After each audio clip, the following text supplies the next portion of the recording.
So what are we talking about? There are people that speak evil of other people. It's called character assassination. When you talk about somebody, you are assassinating their character. And it's very easy to do. Like I said, because what it is we have trouble taming the tongue. It's constant. You ever hear that saying, think before you speak? There's only one problem with that saying. What's inside of your head? You see, if the thoughts that are in your head are already negative and already problematic, you don't really have to worry. The tongue is just going to follow. And you can tell when someone is bitter or angry or upset with the world or has a lot of hate or rage, because it comes out not only in their thoughts, you can see it on their face and you hear it in the words that they use. And then you finally see it in the actions that they take. Speaking to all of us, we all have to drive in this crazy city. And we get in the road, and the first thing we do, we go, I know there's going to be traffic today. You start the thought already. It's already a bad thought. And then someone cuts you off. And then, the thought turns into words that we probably will never say in church, right? And the words start going into action when we cut the next person off, or we do something really ridiculous, shouting at somebody in our car that can't hear us. That's how I used to drive, by the way. Admitting. I try not to do that any longer. But it's one of the things that we have to realize, that when we start criticizing, when we start assassinating somebody's character, we are guilty of something. We are saying that we are the judges. We are the ones that are in charge of the law. And God says, no. I'm the one that created this law. And you're under it just like everybody else. So watch what you say. Watch what you also are thinking. Right? We talked about this before.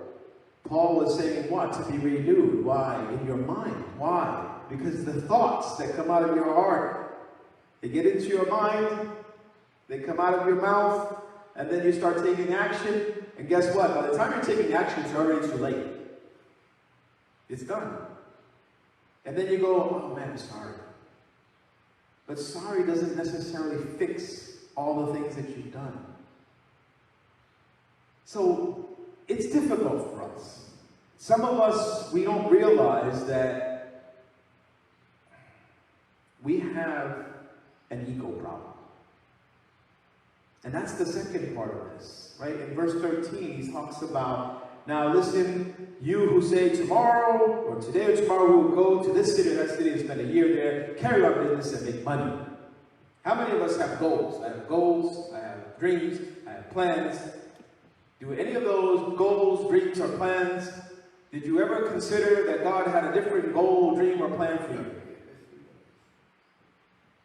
In fact, most of us, usually we do it in January, but right? New Year's resolutions.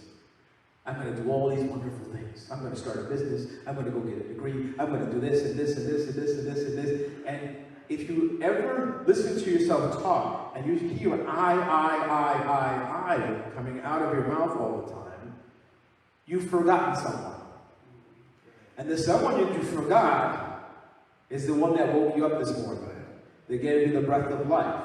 They gave you the ability to think and have logic and reason and be able to have the idea of having a dream. Most of us don't put God first. We put all of our plans together and then we say, Lord, bless this. It's an afterthought for us. And James is saying, no, God gives you the ability to get up in the morning, to do all the things that you do. Put him first. So if God wills it, I will be able to go to school. If God wills it, I will be able to go to church or to my job or wherever I'm going or whatever I'm doing. You see, we forget that. It says, ask. Ask and you shall receive. But you see, what we forget is that we need to know Jesus Christ first in order to ask. See, because when you know Jesus Christ, you know what to ask for.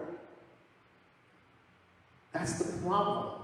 Most of us don't know what we're asking for.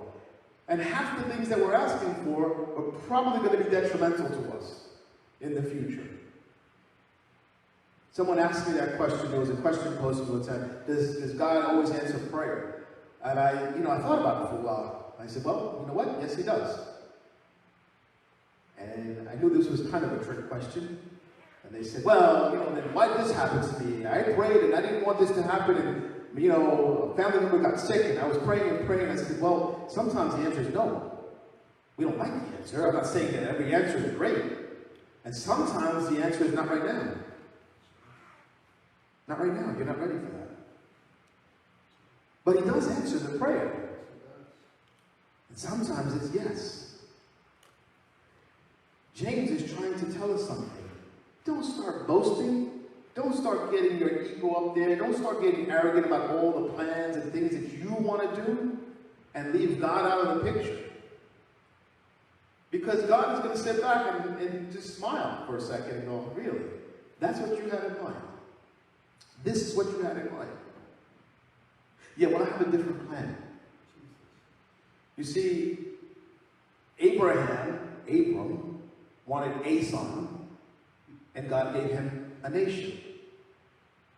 Moses wanted to go and exact revenge. I'll take care of that Egyptian for you. And God threw him in the desert for 40 years. And then guess what? Now you can liberate the entire nation. You see, we don't always like what God has in store for us because we don't get to see the whole entire picture. You may not know this about me. My wife knows it. She's put up with me for a long time. I like to know who, what, when, why, where, all these details of things. I want to know all the stuff. And I think that sometimes, we like that with God. We want to know all the things before we go. And God says, take the step. I need you to go here. Well, why do I have to go that way? Why should I do that? Lord, I don't know. I'm not sure about that.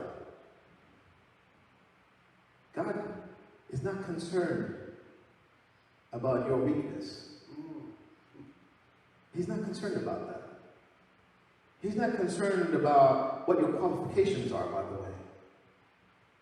He doesn't really care about that. He's God. Think about that for a second. When Moses said, well, when these people come and say, who sent me? Which God is this? Who is this that sent me? I am that I am. It's the same response. What do you mean? I am that I am. I will be what I will be. That's literally what he told Moses. I am sent you. That's a mouthful. That's a statement. Because God is ever present. He's not confined to the things we're confined to. He's not confined to time and space and all the things that we have to worry about. But sometimes we get a little bit ahead of ourselves. So we make all kinds of wonderful plans thinking that we have control over our lives. It's my life. I'll do whatever I want. That's the attitude we have all the time. But I'll go to church if I want to, because I don't want to go to church. It's my life. We do it. James is saying, why are you boasting about that? You don't know what's going to happen tomorrow. You don't know what's going to be. And he says in verse 16, as it is, you boast in your arrogant schemes. All such boasting is evil. If anyone then knows the good they ought to do and doesn't do it, it is sin for them. I like Jonah. I don't know. Jonah's one of my favorite prophets because he was one of the guys that didn't want to go. God said, go this way. And he went as far the opposite way as he possibly could. And you know what's interesting about that story? is that he was still ticked off even after he did his little prophecy. And it was really short, by the way. He literally went to the edge of the city and said, listen, in 40 days, God's going to destroy this place. See it. That's it. And sat down and said, all right, where's the fire and brimstone? He waited. He didn't care. Do you know that there was a bunch of sailors, quote-unquote sinners, that didn't know anything about God or the church or anything or the temple or any of that kind of stuff, who said, how ridiculous are you? You believe in a God that created the entire universe, including the sea, including the storm that we're in, and you thought you could run from him? I was insert. What are you, an idiot? You know they must have said that. In whatever language they were talking. Because I would have said it. And then they pray to this God. Please, God, don't judge us. They understood who the judge was. Don't judge us because we're throwing this guy overboard. He's telling us to do this. You see, we have all the ideas that we want. I want to go this way. And God says, no, I need you to be over here.